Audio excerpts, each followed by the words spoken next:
Good morning. Welcome to this week's episode of the Sports Curious podcast, the Wednesday Wisdom Edition, where we dive into something happening in the world of sports that is exciting. And this one has been driven by you. We've had a lot of questions about name, image, likeness. When college football season riles up, that becomes a hot topic, right? We're talking NIL, which is name, image, likeness. We had to explain that to our mother. So, don't feel bad that you may not know a lot about what's going on in name, image, likeness. That's what we're here for. So we've cornered some questions and we're going to ask them of our sports expert, our co-founder, my co-host, Scott. Scott, welcome to the podcast. Thank you for having me to talk name, image, likeness. I know everyone's heard the term, but based on the amount of questions we get asked between you and I, we felt like this was the right thing to do and just go through and answer your listeners' questions, honestly, and break it down for everyone. Right. So we put out a questionnaire on social and we got back a bunch of questions around the world of name, image, likeness. So I kind of categorized those sort of in an order because I wanted one of the basic questions was kind of what is it? And so we'll start to set a baseline and then we'll kind of dive into some of the more complicated stuff toward the end of the podcast that's happening now because it's the wild, wild west. I think you said that when we were talking ahead of the recording. It's still the wild, wild west. We're still trying to figure it out. And so we'll dive into that at the end. So I guess, can you start us off by kind of setting a baseline? What is name, image, likeness, and kind of how did that start? Yeah, we'll start back at the beginning. It's in its infancy stages, or the wild, wild west, like you said. June 2021, there was laws passed to allow student athletes to earn money off their name, image, and likeness, or NIL.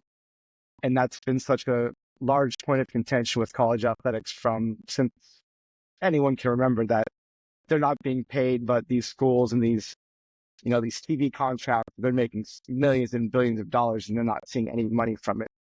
So this was the NCAA's answer to pay to allow for athletes to get paid, but it does not come from the school. This is coming from businesses. This is coming from individuals. We'll get into that a little bit later, but it's not coming out of the school's pocketbook, which the schools love, right? Right. So it's not coming out of their budget, but it is obviously assisting their athletic program to have tons of money coming into their athletes. And if I remember correctly, it's still a little bit, when it started, it was schools could really have nothing to do with the player's name, image, likeness. They were sort of stepping away and saying, this is going to happen. Quite a few different businesses came up around that with reporting on the back end for taxes and things like this that, an 18-year-old college athlete might not think about. And we should say that NIL is open to all college athletes. I mean, we really talk about it when it becomes to big money for college football. But I was talking to a college volleyball player the other day who she has quite a few, I think she has 6 name, image, likeness deals. And she's like, I need to spice up my social media because all my social media is my name, image, likeness deals. Yeah, it's open to everyone. I think the best one I found was last year, the Iowa band signed 18 members of the band signed an NIL deal. Essentially, anybody can get a deal if someone's willing to pay you. Your value is in the eye of the beholder, and more power to you if you're in the band and you get an NIL deal. It's amazing. So what I read is that the band could have always received an NIL deal, that extracurricular activities were always open to some sort of sponsorship. It was the athletic side that was really on the lockdown because they were worried about teams coming in and, buying players out and whatever that might be. So they were more worried about that. So the band was, this has obviously become much more of a business, right? Rising tides raise all ships, right? That would be my assumption on this, that the band is now going, wait, we could do NIL. This is easy. There's a reporting factor. There's an easier way to make all these things happen. And so you're seeing that happen. But that was always eligible for them. This specific change in 2021 was for athletics. Strictly athletics, yes. And before we get too far, I was going to say the number 2 NIL earners, Libby Dunn, who's at gymnastics at LSU. So she's not even a football player or basketball or anything like that. So really anyone can take advantage of it. And it's interesting, you're starting to see, while the schools don't have affiliation, like you said, they're starting to have people become general managers of their basketball team or football team. like Adrian Wojnarowski, the Hmm. NBA scooper, if you will, left ESPN when his $1 million contract, whatever he had to take over as GM for St. Bonaventure. So they're creating little general manager positions to, make sure everything's going well and make sure everything's right. Yeah, we're seeing that in football, Mhm. really true, that Yep. they're hiring a general manager to help manage the roster and all those things because the coach needs to coach. And this is turning into a professional sport. And we've talked about this before on the podcast, that the line between professional sport and college it's becoming very thin. And some of these players are making more money in college than they will in in their professional career. It's just an incredible thing to see. And we saw Tennessee. Actually, I don't want to dive into that quite yet, but We can do it later. Yeah. we'll hold Tennessee for later. Yeah. Hang on, Tennessee. But one of the things I thought was really interesting with NIL is, so Olympians tend to be, especially swimmers, they tend to be college players, college athletes, and they couldn't take sponsor money for the Olympics because that was against the NIL deal. So it's neat to see that they're now able to do some of this stuff and be able to earn additional cash that they weren't able to do because they were collegiate athletes, even though they were Olympians. You can represent a country, but you can't make money in swimming college.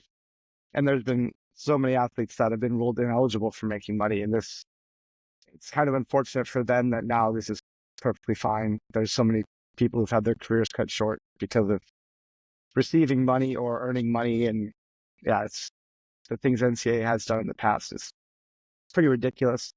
So they're just trying to make up for it now in any way possible.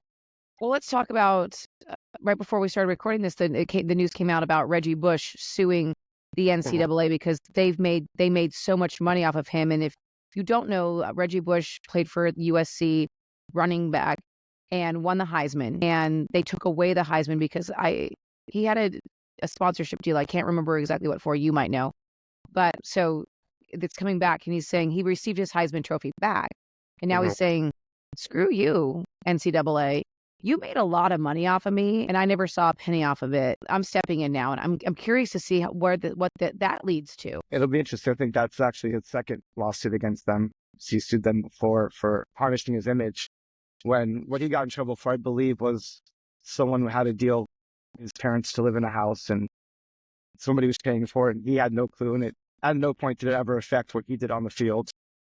And anyone from our era will tell you that he's by far one of the best college football players of all time. And it's just such a stupid thing that he was penalized like that and couldn't go back to USD, had to give up his Heisman. But he's making amends for it now. He's coming in guns Coming in blazing. hot. Yeah, coming in hot. So as we look at some of these questions that have come in, I guess we've talked about it a little bit, but can you talk about, people are saying this ruined college sports, and I would say that maybe this coupled with the transfer portal wasn't the best combo all at the same time. But talk to me about how maybe why is it good? Why is it bad? Maybe a little bit of both, if you can. Give us some perspective. We'll start it. Why is it good? Previously, athletes were allegedly taking money under the table, things like that, getting payments for going to schools and brown duffel bags that show up in their mailbox or in their backyard somewhere. So at least it brings it above board a little bit and equals the playing field. Because previously, obviously, your best schools are going to have the boosters who want to give the most money and get the best players.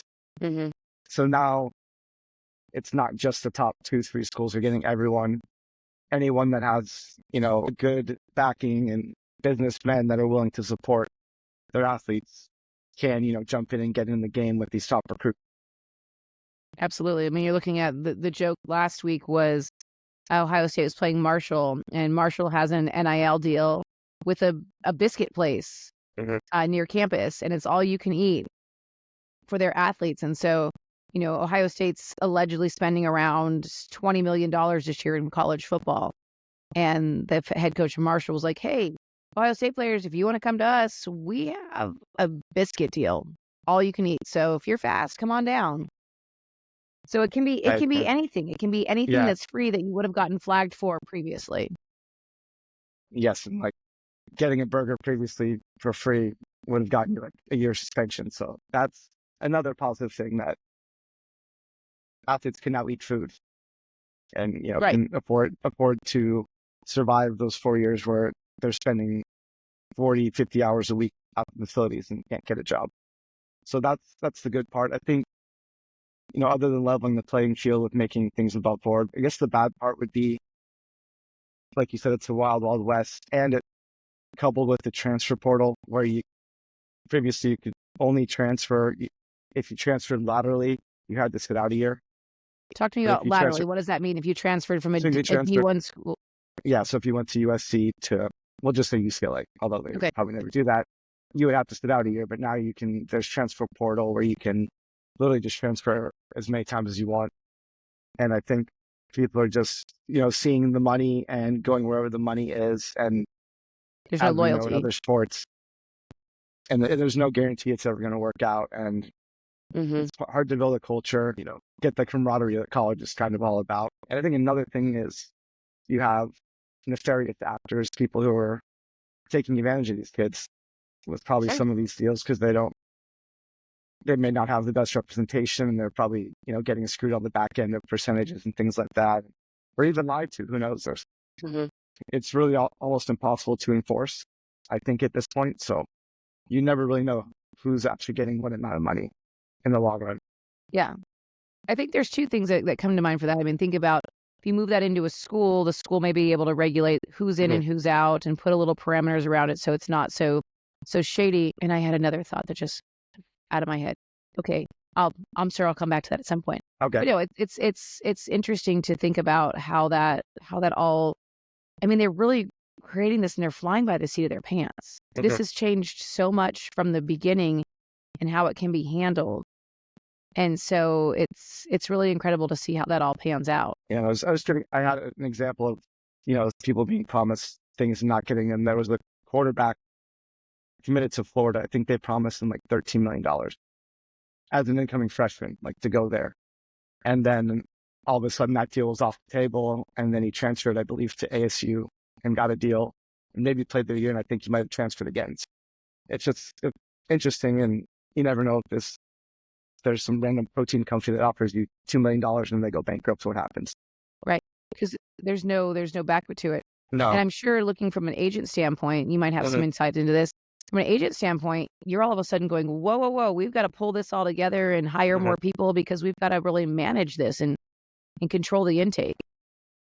And those deals are almost harder to manage than for professional athletes because most of those companies are so notable and have backing that they can, afford these athletes. And a lot of agents that were NBA agents, now they hire people for just strictly NIL deals now. So they're only working at NIL, reviewing deals and things like that. Right. And they're probably smaller also, right? I mean, from an agent perspective, if you're getting 20% of a deal, you're getting 20% of a $500 burger deal or social media posting deal. Yeah. Is it worth your time? It's not worth the person you're paying. It's an intern at the agency somewhere that's reviewing this. So who even knows if they care? Yeah, it's pretty incredible. And then we're talking about some of these players. I'm thinking of the guy from Purdue who he can't earn money because of his student visa. So there's that whole another layer of, that's what I was thinking when I forgot my train of thought. You're in a locker room and you have people who are walk-ons, which means they're not receiving a scholarship. You have people who are international students. They can't earn money. So you have this discrepancy of the kind of haves and have-nots in the locker room as well, which probably I'm sure doesn't make for a great team dynamic. Certainly not, especially, in a sport like basketball or it's a small locker room. So if you have one guy making $10 million, you have 4 walk-ons who can't afford to eat.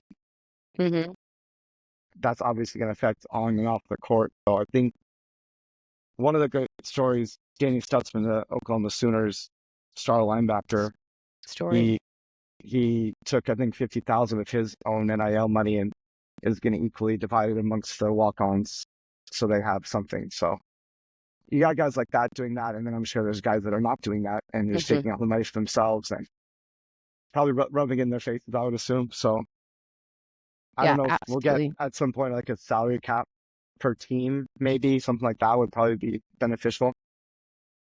Well, I was emailing with some eventually. people. I was some people today because Notre Dame rolled out a collective, but also an agency, if they're calling it, for name, image, likeness. And there's notable alumni like Hannah Storm who were involved in it. Hannah Storm is a sports broadcaster, a female sports broadcaster, if you don't know. But it was like, this is a nonprofit it's been sent out by Notre Dame Athletics, but it's not by the school because it's a collective, which means the money is essentially a pool from donors. So how does that work if we're looking, that's a collective. Now we're talking about, we'll go back to Tennessee now. Tennessee added a 10% talent fee to all their sporting event tickets. And so that presumably is going to go as they change the way we compensate athletes in 2025. What does that look like? Do you have any insight into that? So this is the revenue sharing that the schools are starting to freak out about, because previously they've just had it pretty easy. They're not paying anyone to do anything, and they're just bringing in all this money for themselves and paying athletic directors. Tennessee athletic directors making like $2.5 million a year. Their baseball coach is making they have the highest paid baseball coach. They did win a national championship in baseball, so it's probably warranted. But still, I mean, they have these coaches making $10 million a year, and that's where all the money's going. $500 million football facilities, because they don't have to pay anyone. And now, next year, based on some lawsuits and things like that, there's a revenue model. The revenue share model's coming down the pipeline, and schools are starting to panic, and now they're taking it out on their fans with a 10% fee. Like, that's kind of silly. Yeah, they're panicking, right? Like, what are we supposed to do with this? We've had all this. We've just hoarded money for decades, and now we can't do that anymore. So we'll take it out on the fans. Well, it'll be interesting too. Like, revenue share model is great if you're football, but if you're women's gymnastics or I don't know, one what doesn't have as many meets, or track and field, something like that, that revenue share doesn't probably behoove you like it does. I mean, you're still going to make something, don't get me wrong, but I'm assuming most of this is based around football because of the sheer magnitude of money.